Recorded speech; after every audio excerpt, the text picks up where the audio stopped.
शिरूर तालुक्यातील चिंचणी येथील घोड नदीवरील घोड धरणात सध्या केवळ 0.80% इतकाच पाणीसाठा शिल्लक राहिला असून धरणाच्या पाण्यावर अवलंबून असलेल्या पिण्याच्या पाणीपुरवठा योजना सुरू ठेवण्यासाठी व पाणीबाणी टाळण्यासाठी रांजणगाव औद्योगिक वसाहतीचा पाणीपुरवठा बंद करावा अशी मागणी परिसरातून होत आहे।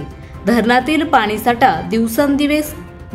पाणीसाठा दिवसेंदिवस कमी होत चालला आहे। याच धरणातून रांजणगाव औद्योगिक वसाहतीसाठी मोठ्या प्रमाणावर अहोरात्र पाणीपुरवठा सुरू आहे। मात्र पुढील काही दिवसात पावसाला उशीर झाल्यास पिण्याच्या पाण्याच्या सर्वच योजना ह्या बंद होण्याची भीती निर्माण झाली आहे। पुणे जिल्ह्यातील शिरूर तालुक्याचे सुमारे 8000 हेक्टर क्षेत्र तर अहमदनगर जिल्ह्यातील श्रीगोंदा व कर्जत तालुक्यातील सुमारे 12000 हेक्टर क्षेत्र हे घोड धरणाच्या पाण्यावर अवलंबून आहे।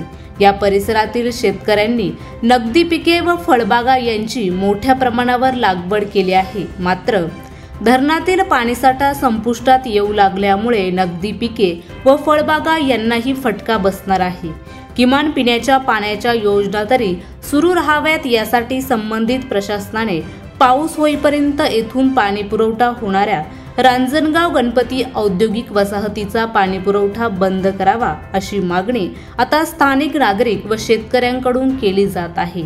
याच पार्श्वभूमीवर घोड धरणाचे शाखा अभियंता वैभव काळे यांनी सांगितले आहे की घोड धरणातील पाणीसाठा दिवसेंदिवस कमी होत आहे। तसेच पुढे पावसाने ओढ दिल्यास खबरदारी म्हणून राहिलेला पाणीसाठा प्राधान्याने पिण्याच्या पाण्यासाठी आरक्षित करण्यात येईल अशी माहिती त्यांनी दिली आहे।